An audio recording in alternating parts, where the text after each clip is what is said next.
मंच पर सामने विराजमान साक्षात सत्पुरुष जो हमारे प्रभु हैं, ऐसे गुरुदेव के चरणों में प्रणाम करते हुए, माता जी के चरणों में नमन करते हुए, आप सभी सत्संगी प्रेमी सज्जनों को सादर राधा स्वामी।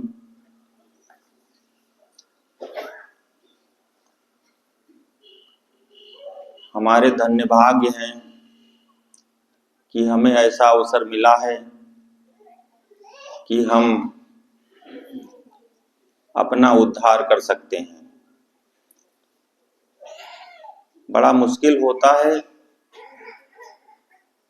जीवन में गुरु का मिलना।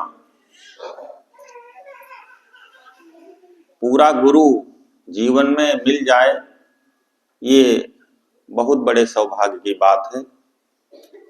रामचरितमानस में जो है चौपाई में लिखा है,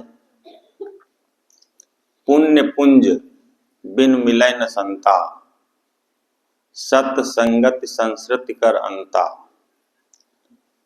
जब खरबों जन्मों के पुण्य एक साथ उदय हो जाते हैं, तब जो है सतगुरु का मिलन होता है। और सतगुरु जो है मिल जाएं, उसमें भी एक शर्त रखी गई है, मिलय संत अनुकूल न होई। मिलय जो संत होए अनुकूला, ये शर्त बड़ी पेचीदा है कि संत मिल भी जाएं और वो फिर हमारे अनुकूल हो जाएं। अनुकूल हो पाना ये जो है समझने जैसा है। इस शब्द को ही मैं आज व्याख्या करूंगा, ज्यादा देर तो नहीं बोलूंगा। उसका कारण शायद आप लोगों को पता होगा। संत मिल जाते हैं, फिर वो अनुकूल कैसे बनते हैं, इस चीज को आप समझिएगा थोड़ा सा। इसकी व्याख्या करने जा रहा हूं मैं। अब संत तो आपको मिल गए हैं, आप बड़े भाग्यशाली हैं, संत सामने बैठे हुए हैं। अब इनकी अनुकूलता कैसे प्राप्त हो, कैसे ये द्रवित हो जाएं, कैसे पिघल जाएं, कैसे दयाल हो जाएं, कैसे मेहरबानी कर दें आपके ऊपर कि वो कृपा जो मुक्ति के लिए आवश्यक है वो आपके ऊपर बरस जाए। ऐसी कृपा जो है कैसे हो जाए। अब सारी व्यवस्थाएं आपको मिल गई। एक तो मनुष्य जन्म मिल गया, एक तो जो है ये जो जिस लोक में आप हैं, इस लोक में आना बड़ा दुर्लभ है। इस लोक में भी बड़े पुण्य से जीवात्मा आती है, उसमें भी मनुष्य जन्म मिल गया। मनुष्य जन्म भी जो है मिला तो उसमें भी आपको शरीर से पूरी तरह से स्वस्थ, हाथ पैर आंख कान नाक पांव सब जो है दुरुस्त हैं आपके। ये बहुत बड़ी बात है। और सबके पास आजीविका का साधन है, खाने पीने पहनने की व्यवस्था सबके पास है। और इतनी सुविधाओं के साथ फिर क्या हुआ, पूरे सतगुरु आपको मिल गए। पूरे सतगुरु अब मिलने को परमात्मा की तरफ से कुछ नहीं बचा। अब ये जो पेचीदा बात है कि संत मिलने के बाद फिर उनकी अनुकूलता कैसे प्राप्त हो, ये समझना जरा जो है तनिक कठिन है। तो इसको आप समझे, मैं कहता हूं। हम समझते हैं कि हम जैसे घर में बैठे हैं वैसे उठे चले आए और गुरु जी कुछ नहीं जानते हैं, और हमने ये समझ लिया कि हम आ गए तो बड़ा एहसान कर दिया। अब गुरु जी की सारी जो है जिम्मेदारी हो गई। गुरु जी हमें अब जो है तार ही दें, उद्धार ही कर दें। तो ये बात तो सही है, खैर गारंटी तो गुरु जी की ही है। अगर वो मेहरबानी नहीं करेंगे तो कोई जीव तरने वाला नहीं है। चाहे जितना ज्ञानी हो, ध्यानी हो, विज्ञानी हो, तपस्वी हो, मनस्वी हो, साहित्यकार हो, वैज्ञानिक हो, कुछ भी हो, लेकिन भवसागर से पार नहीं जा सकता है जब तक परम संत सद्गुरु जो है दया न करें, कृपा न करें। तो इसको थोड़ा सा ऐसे समझिए। देखिए,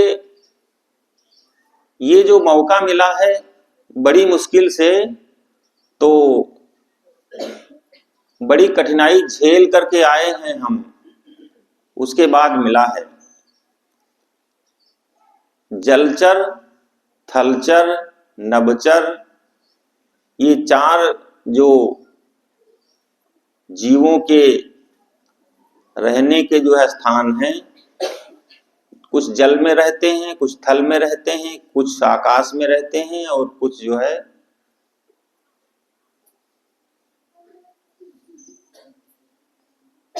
अंडज, पिंडज, उद्भिज, जरायुज, उखमिज।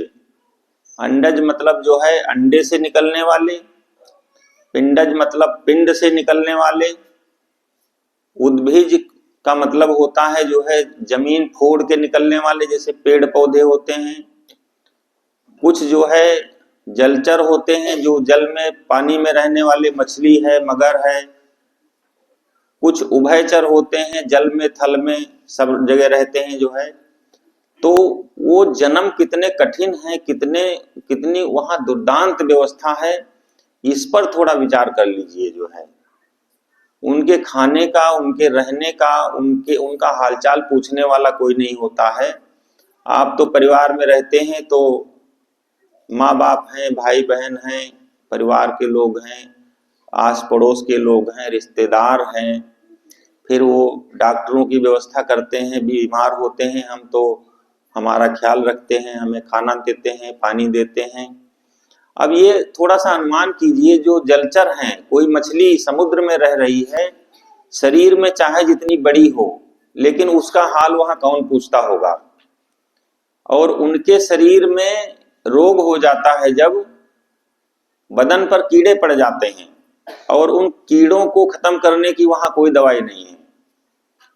वो बेचारे जो है तड़प तड़प के मरते हैं, तड़प तड़प के।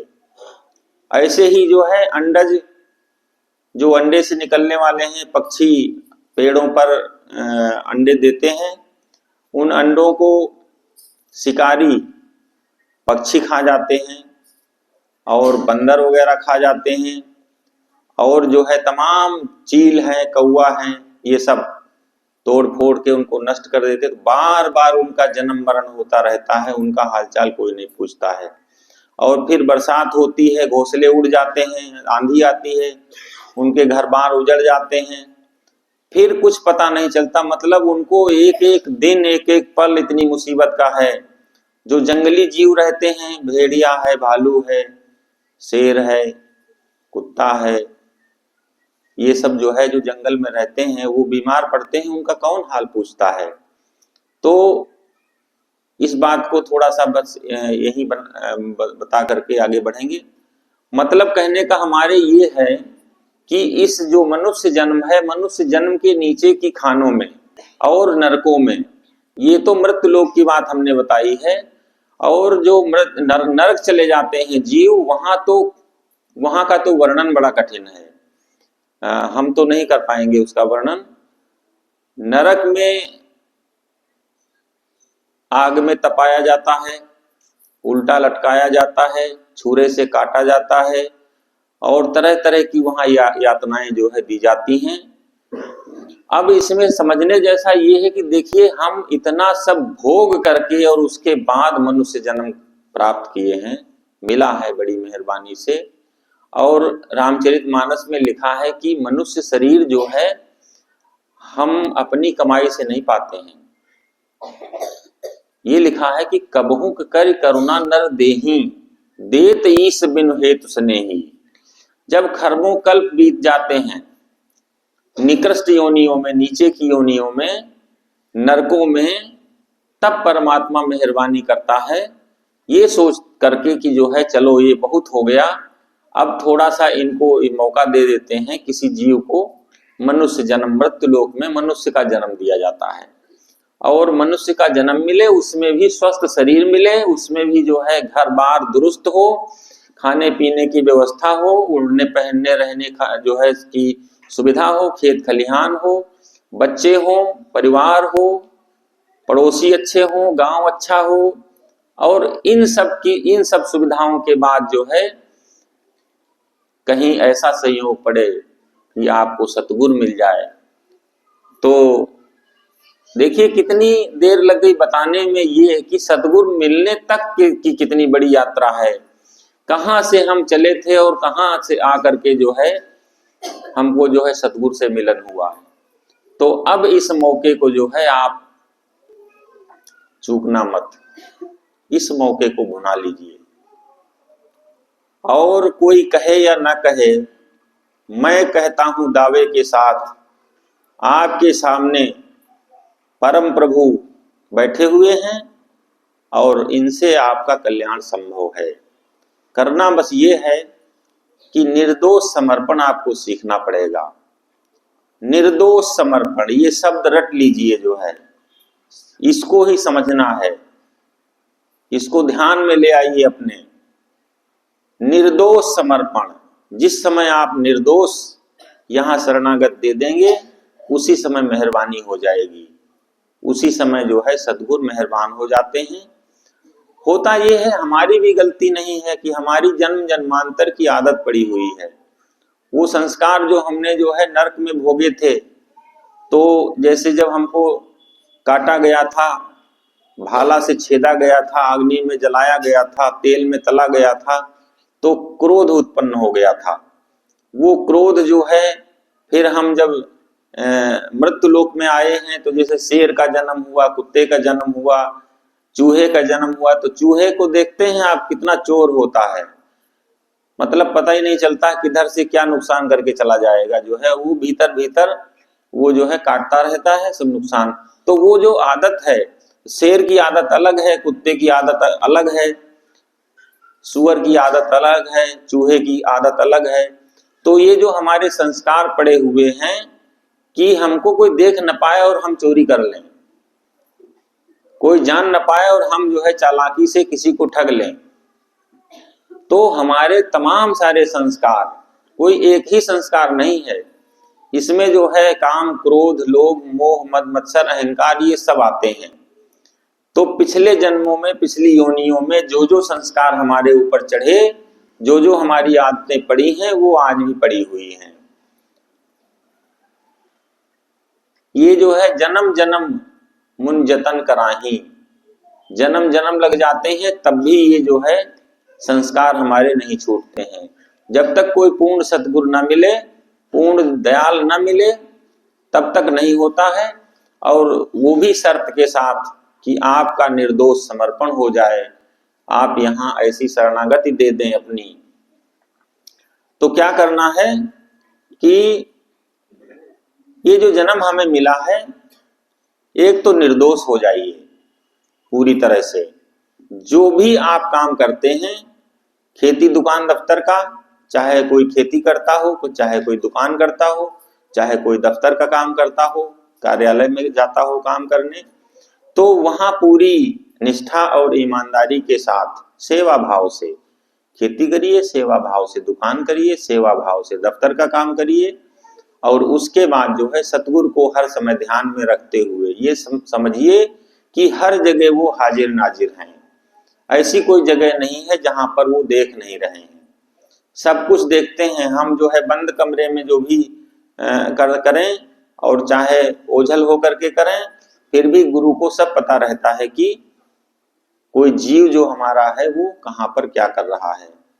और इसके बाद जब इतना कर लेंगे, तब मेहरबानी करके गुरु आपको नामदान देंगे, और उस नामदान को पा करके फिर नाम की कमाई करनी है, और नाम की कमाई करके और फिर जो है परम धाम को जाना है।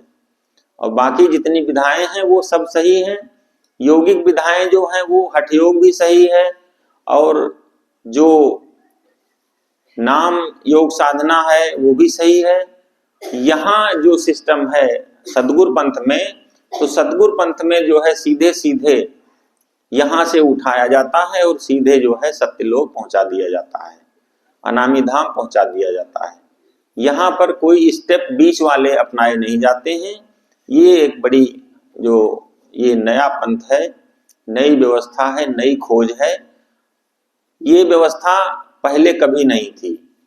पहले जब गुरु आश्रम चलते थे उस समय भी नहीं थी। उस समय तो बड़ा समय लगता था जीवों को नामदान पाने में, बड़ी सेवा करनी पड़ती थी, पूरा जन्म बीत जाता था जो है आश्रम पर गाय चराते चराते, घास काटते काटते, गोबर उठाते उठाते। और इतना सब होते हुए भी जो है पता चला कि गुरु ने शरीर छोड़ दिया और पता चला कि जो है नामदान हो ही नहीं पाया। तो उस समय बड़ी जो है दुविधा की बात थी। लेकिन यहाँ ये दुविधा नहीं है। यहाँ आप समर्पण करिए और नामदान लीजिए, नामदान लेकर के और उसके बाद नाम की कमाई करिए, नाम की कमाई करके और उसके बाद जीते जी ये अनुभव कर लीजिए कि जो है जीते जी परम धाम कैसे जाया जाता है, कैसे पहुंचा जाता है। इस पर छोटा सा एक प्रसंग बाबा जय गुरुदेव ने सुनाया था, हमने वहां सुना था, वो हम आपको बताते हैं। समझने जैसा है, बढ़िया है। वो प्रसंग जो है ये था कि एक राज्य था, उसमें जो है 1 वर्ष के लिए राजा बनाया जाता था और उस राजा के अधीन राज्य में जितनी व्यवस्था थी, चाहे वो सेना हो, चाहे जितने भी विभाग होते थे, वो सब राजा के अधीन होते थे, आज्ञा के अधीन होते थे। तो वो और जब वो राज्य का 1 वर्ष पूरा हो जाता था राजा का, तो जो है नदी थी एक गांव के बाहर, तो उस राजा को नदी के दूसरी तरफ जो जंगल था उस जंगल में अकेला छोड़ दिया जाता था। वहां पर उसको जंगली जानवर, शेर, चीते खा जाते थे और वो जो है मर जाता था, नष्ट हो जाता था। एक विवेकशील पुरुष एक बार राजा बना, तो उसने सोचा कि हमारे अधीन सारी सेना, सारे विभाग, सारे लोग, सारी व्यवस्था, जितने संसाधन हैं राज्य के, वो सब हमारे अधीन है, फिर भी हम उनका उपयोग न करें, तब तो ये मूर्खता हो जाएगी। तो उसने जो है जैसे ही गद्दी पर मतलब जो है बैठा वो, तो 1-2 दिन तो विचार किया और उसके बाद उसने जो है सेना को आदेश दिया और जंगल की कहा, तुम लोग जाओ जंगल की दूसरी तरफ, नदी की दूसरी तरफ जो जंगल है वहां, और उस जंगल की कटाई करो और जैसा राज्य इधर है वैसा ही राज्य उधर बना दो, ऐसा ही महल बना दो, ऐसा ही नगर बसा दो और ऐसे ही लोग वहां बसा दो, ऐसे ही खेत खलिहान बना दो, ऐसे ही दुकान दफ्तर बना दो। तो चूंकि सेना और वहां का जितना भी जो है अमला था, संसाधन थे, वो सारे उधर नदी के पार गए और उन्होंने जंगल की कटाई की और वहां जो शेर, चीते, भालू, भेड़िया वगैरह थे उनको शिकार के द्वारा खत्म कर दिया गया और वहां बहुत बढ़िया नगर बस गया। और जब 1 साल बीता तो फिर उसने त्याग पत्र दे दिया, कहा अब हम अपने आप ही, आपको वहां भेजने जाने की जरूरत नहीं है, अब हम अपने आप इधर से उधर चले जाएंगे, आपको बिल्कुल चिंता करने की जरूरत नहीं है और इधर का राज्य आपका है और उधर का राज्य हमारा है। तो वो इधर भी राजा था और उधर भी राजा बन गया जाकर के। तो ये हमको बड़ा, ये प्रसंग हमको बड़ा अच्छा लगता था। कई बार जो है बाबा जी ने सुनाया तो हमारे हृदय में उतर गया। तो इसमें समझने जैसा ये है, स्पष्ट मैं करता हूं कि देखिए हमको ये जीवन जो मिला है वो 1 वर्ष का राज्य है और सब चीज हमारे हाथ में है, हमारे हाथ, पैर, आंख, कान, नाक, मुंह और हमारे संसाधन, हमारा धन, हमारे बाल बच्चे, हमारे नातेदार, रिश्तेदार, भाई बंधु, पड़ोसी, मित्र, सब जो है हमारे अधीन हैं हम जैसा चाहें वैसा उनका उपयोग कर सकते हैं और सतगुरु को खोज करके ढूंढ करके और फिर जो है अपनी आत्मा का कल्याण कर सकते हैं, जीव को जगा सकते हैं, जगा करके आत्मा से मिला सकते हैं, मिला करके और फिर जो है परम धाम को जा सकते हैं। तो आज आपने जो है जो भी सुना इसको हृदय में उतारेंगे ऐसी उम्मीद के साथ आप लोगों सादर राधा स्वामी, फिर आप माता जी को सुनेंगे, उसके बाद गुरु जी को।